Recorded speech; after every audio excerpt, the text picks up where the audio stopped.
Yung usap mga kapatid, so bale, akyatin natin tong punong to kasi kanina paglapit natin dito may nakita tayong ibon na lumipad.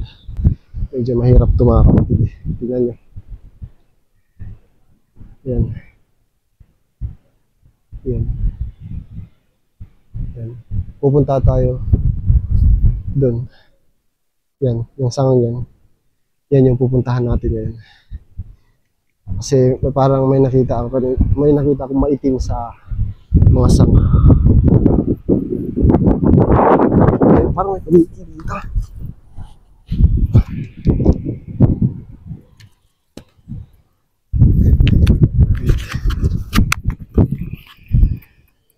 Pakinggan nyo mga kapatid.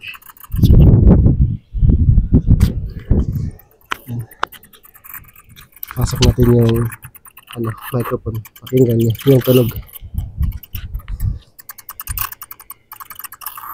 Ano sa tingin nyo yung may-ari ng tunog na yan? Para sa akin parang paniki. Umoy natin. Babaho. Confirm paniki. Yan. Paniki nga yung tumutunog dito. So dito tayo sa kabila. Lapitan lang natin yung pugad na nakita ko. Medyo mahirap to. Yung isang kamay mo nakahawak sa camera, tapos yung isang kamay mo naman is ginagamit mo pang hawak ng hirap nito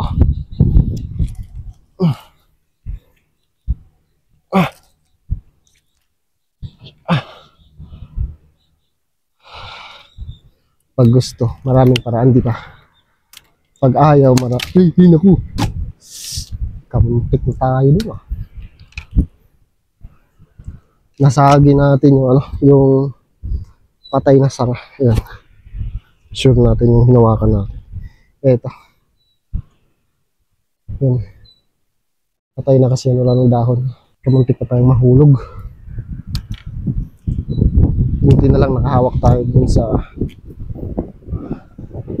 isang sangang buhay.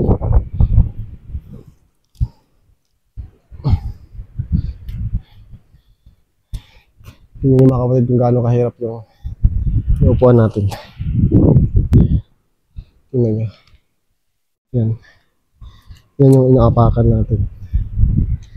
Ito. Mababa lang ito mga kapatid. Mga nasa 15 meters siguro. Yan. Tingnan niyo. Huwag lang tayo magkamaling humawak dito. Yan. Patay na yan. Isang maling galaw. Goodbye Philippines.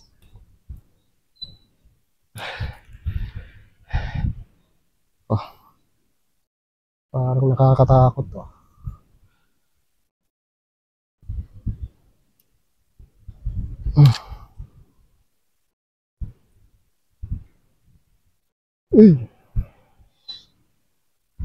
Yan. Nandito na tayo sa taas ng sanga na gusto nating akyatin. Huwag lang mabali. Sana makayanan niya yung bigat natin. Ayan. Ayan, tingnan niyo mga kapatid. 15 meters lang yan. Pero kapag nalaglag ka, goodbye pangarap talaga. Ito yung sinasabi kong pugad mga kapatid. Ayan. Ayan. Hanapan natin ang magandang angle.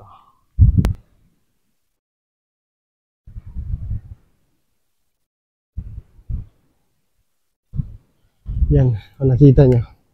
Fresh na fresh yung itlog. So it means kaka-itlog pa lang yan. Siguro mga 6 to 5 days pa lang.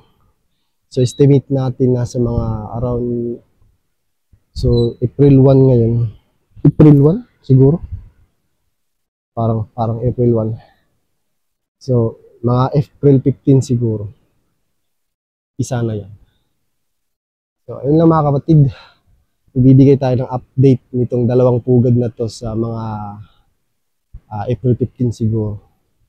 Tingnan natin kung magsasucess ba yung mga ganito. So kailangan na natin bumaba para hindi sila masyadong istorbo kasi nakakatakot na rin itong inaapakan natin. Medyo, so yun lang mga kapatid, salamat sa panonood. Thank you.